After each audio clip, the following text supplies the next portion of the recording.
నమస్తే, నా పేరు తేజస్విని. బీసీఎన్ న్యూస్ కి స్వాగతం. ముందుగా ముఖ్యాంశాలు. కోస్టల్ పోలీసింగ్ పై డిప్యూటీ సీఎం పవన్ కళ్యాణ్ సంచలన వ్యాఖ్యలు. అక్రమ దందాకు అధికారులు ఒత్తాసు పలుకుతున్నారంటూ ఆరోపణ.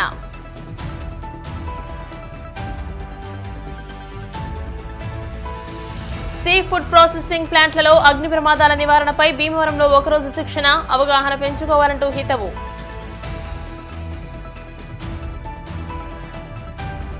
కొత్త వ్యవసాయ బోర్లకు విద్యుత్ కనెక్షన్లు మంజూరు చేయండి. ప్రభుత్వాన్ని కోరిన రైతు సంఘం ఏలూరు జిల్లా అధ్యక్షులు.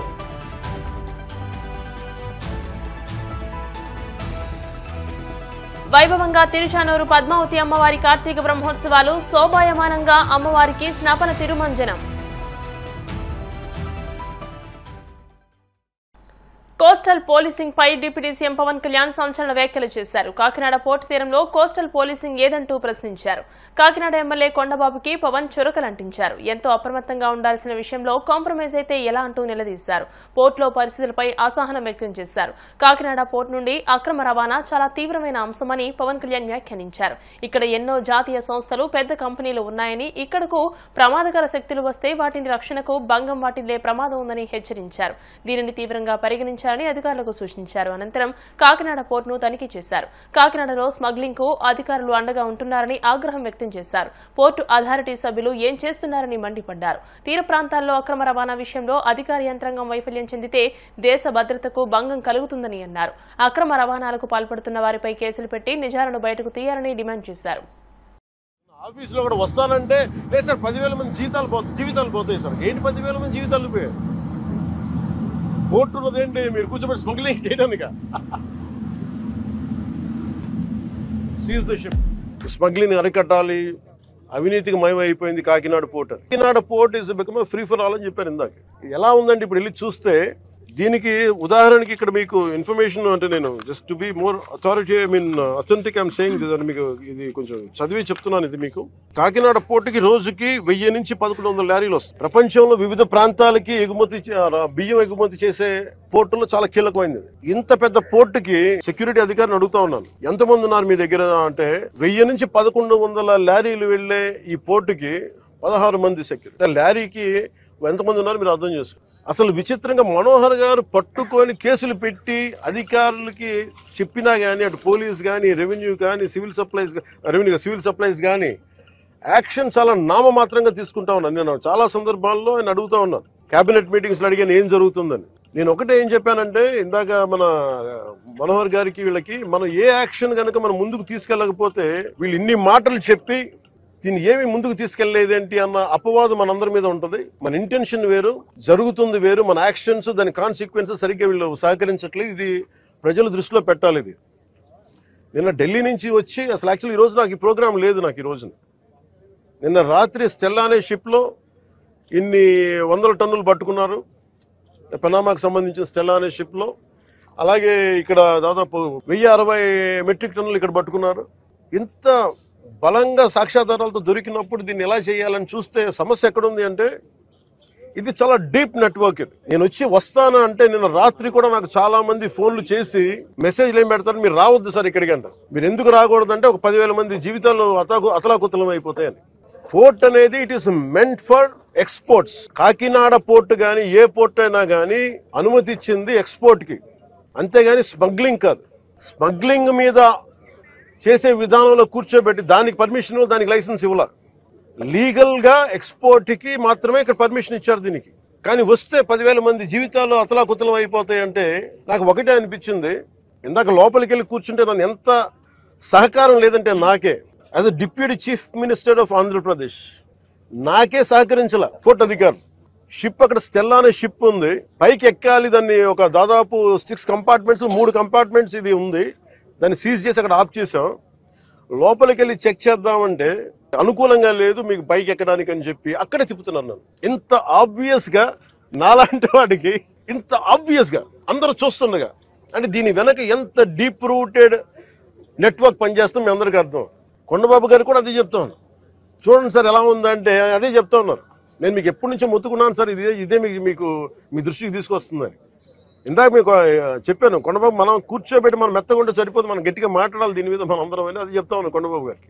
మనోహర్ గారికి ఆయన being a civil supplies minister నాకు ఏమి చేయాలి, నేను ఎన్నిసార్లు చేసిన యాక్షన్ ముందుకు వెళ్ళట్లేదంటే డిస్ట్రిక్ట్ సివిల్ సప్లైస్ అధికారిని పిలిచి నేను అడుగుతాను రాగానే, ఇక్కడున్న సెక్యూరిటీ అధికారిని అడిగా, చెక్ పోస్టులో సెక్యూరిటీ అధికారి, మీకు పర్మిషన్ ఎవరు ఇచ్చారు, హూ చెక్స్ దిస్ అంటే నో అబ్జెక్షన్ సర్టిఫికేట్ ఉంది, ఎవరు ఇచ్చారు మీకు, దాని మీద అధికారికంగా ఏమైనా ఉత్తర ప్రత్యుత్తరాలు ఉన్నాయా, సమాధానం లేదు. డిస్ట్రిక్ట్ సివిల్ సప్లైస్ అధికారిని అడిగితే ఓకే నా కలెక్టర్ గారు చెప్పారు, కలెక్టర్ మీకు అధికారికంగా మీకు ఇచ్చారా, మీకు సమాధానం లేదు.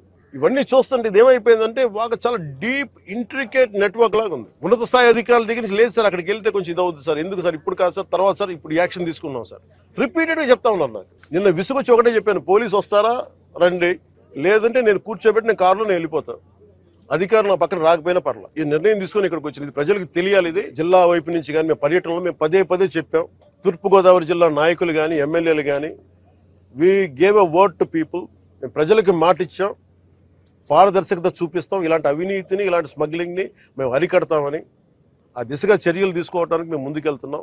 అందుకని మీ దృష్టికి తీసుకొచ్చి దీంట్లో మీరు మిగతా ఇన్ఫర్మేషన్ మీకు ఇస్తాం. అలాగే దీన్ని ఖచ్చితంగా దీన్ని హోమ్ మినిస్ట్రీ దృష్టికి అయితే తీసుకెళ్తాను. Andhra is major hub for ganja and మీకు డ్రగ్స్ అయిపోయింది. ఇక్కడ నుంచి ఎంత డ్రగ్స్ వెళ్ళిపోయినా కూడా మనకు తెలియదు ఈ రోజున. మీరు ఎనీథింగ్ ఈజ్ పారదర్శకంగా మీరు చేస్తే ఇబ్బంది రాదు, కానీ దీనిని అడ్డగోలుగా పెట్టుకొని ఈ ప్రభుత్వం ఏమి చేయదంటే మటుకు చాలా గట్టి బలమైన చర్యలు. సీ ఫుడ్ ప్రాసెసింగ్ ప్లాంట్లలో అగ్ని ప్రమాదాలు సంభవించకుండా తీసుకోవాల్సిన జాగ్రత్తలపై పశ్చిమ గోదావరి, కృష్ణా జిల్లాలోని ఫ్యాక్టరీల ఉమ్మడి deputy chief inspector K Srinivasarao సూచించారు. పశ్చిమ గోదావరి జిల్లా sea food processing owners association ఆధ్వర్యంలో హోటల్ ఆనందాయంలో భద్రతపై ఒకరోజు శిక్షణా సదస్సు నిర్వహించారు. ఈ సమావేశంలో శ్రీనివాసరావు మాట్లాడుతూ సీ ఫుడ్ ప్రాసెసింగ్ ప్లాంట్లో జరిగే ప్రమాదాల విషయంలో తీసుకోవాల్సిన జాగ్రత్తలపై అవగాహన కల్పించారు. సీ ఫుడ్ ప్రాసెసింగ్ ప్లాంట్లో ఉపయోగించే అమోనియా గ్యాస్ వల్ల ప్రమాదాలు జరుగుతూ ఉంటాయని, వాటి నివారణకు చర్యలు తీసుకోవాలని సూచించారు. శిక్షణకు హాజరైన సిబ్బంది సమస్యలను నివృత్తి చేశారు. అనంతరం గోదావరి మెగా ఫుడ్ పార్క్ లో టెక్నికల్ సేఫ్టీ టీం ఆధ్వర్యంలో మాక్ డ్రిల్ నిర్వహించారు. ఈ కార్యక్రమంలో Bhimavaram Ananda group MD U Jogi Anandavarma, welcome fisheries Anand, J Mahinath, Jayalakshmi sea foods ప్రతినిధులు ప్రతాప్, హెచ్ఆర్ కన్సల్టెన్సీ ప్రతినిధి ఏఎల్ భాషలు పాల్గొన్నారు.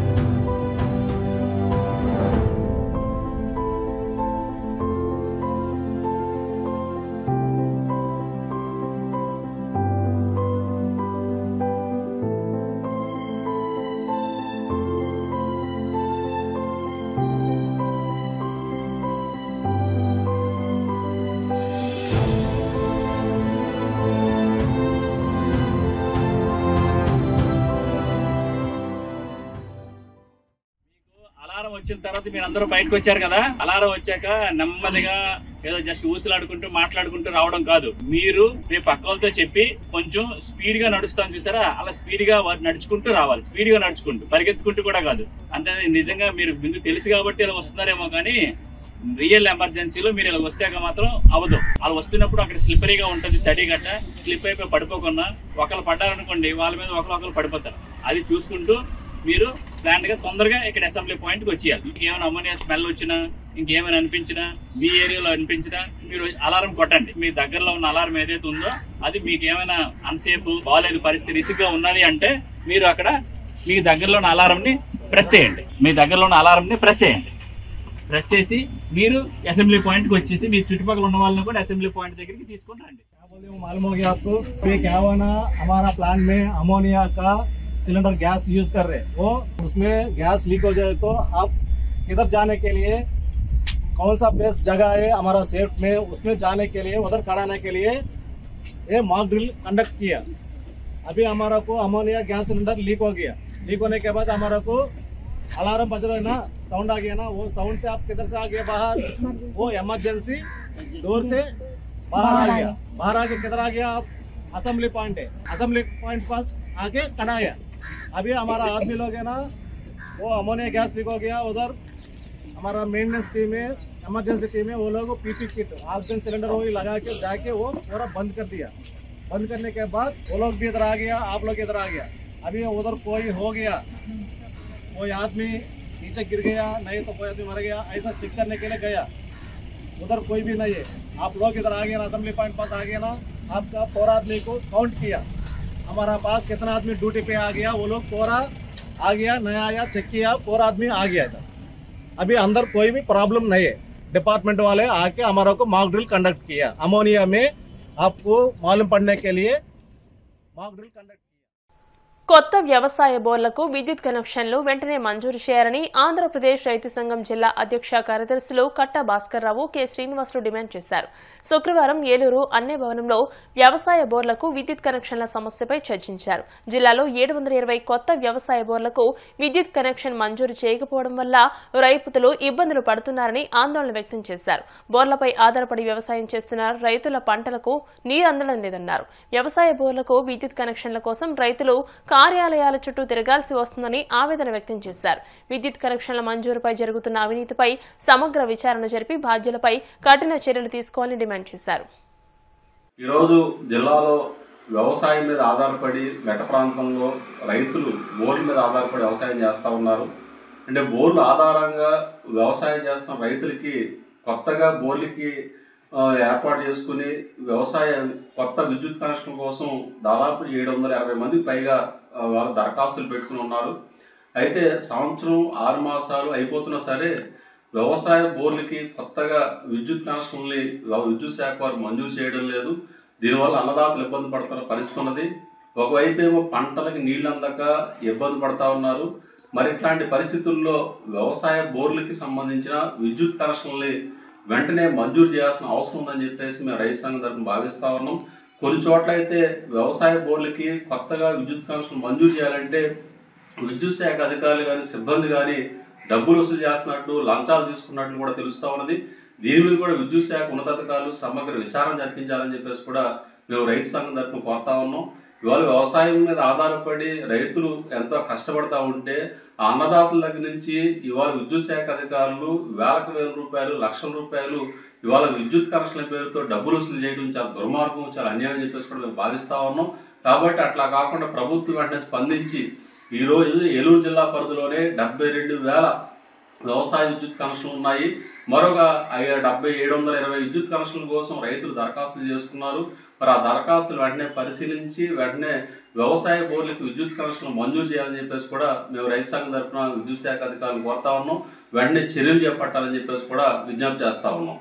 అదేవిధంగా ఇవాళ నీటి సంఘాల ఎన్నికలు నిర్వహిస్తామని చెప్పేసి రాష్ట్ర ప్రభుత్వం చెప్పింది. మరి ఈ నీటి సంఘాల ఎన్నికల్లో ప్రధానంగా కౌలు రైతులకు కూడా ప్రాధాన్యత ఇవ్వాలని చెప్పేసి కూడా కోరుతా ఉన్నాం.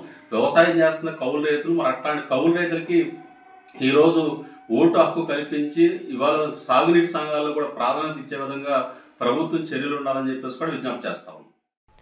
టాలీవుడ్ స్టార్ హీరోయిన్ కీర్తి సురేష్ తిరుమల వెంకటేశ్వర స్వామిని దర్శించుకున్నారు. కుటుంబ సభ్యులతో కలిసి స్వామివారి సేవలో పాల్గొన్నారు. ఈ సందర్భంగా కీర్తి సురేష్ ను తన పెళ్లిపై వస్తున్న వార్తల గురించి మీడియా ప్రశ్నించగా తిరుపతిలో తన పెళ్లిపై క్లారిటీ ఇచ్చారు. త్వరలోనే పెళ్లి చేసుకోబోతున్నట్టు తెలియజేశారు. గోవాలో వచ్చే నెల తన వివాహం జరగనుందని చెప్పుకొచ్చారు. పెళ్లి దగ్గర పడుతూ ఉండడంతో శ్రీవారి దర్శనం కోసం తిరుమలకు వచ్చినట్లు తెలిపారు. డిసెంబర్ 11, 12 తేదీల్లో తమ వివాహం జరగనుందని స్వయంగా తెలిపారు. అలానే తను నటించిన బేబీ జాన్ సినిమా రాబోతుందని తెలిపారు. ఇప్పుడు కాసేపు ప్రకటనలు.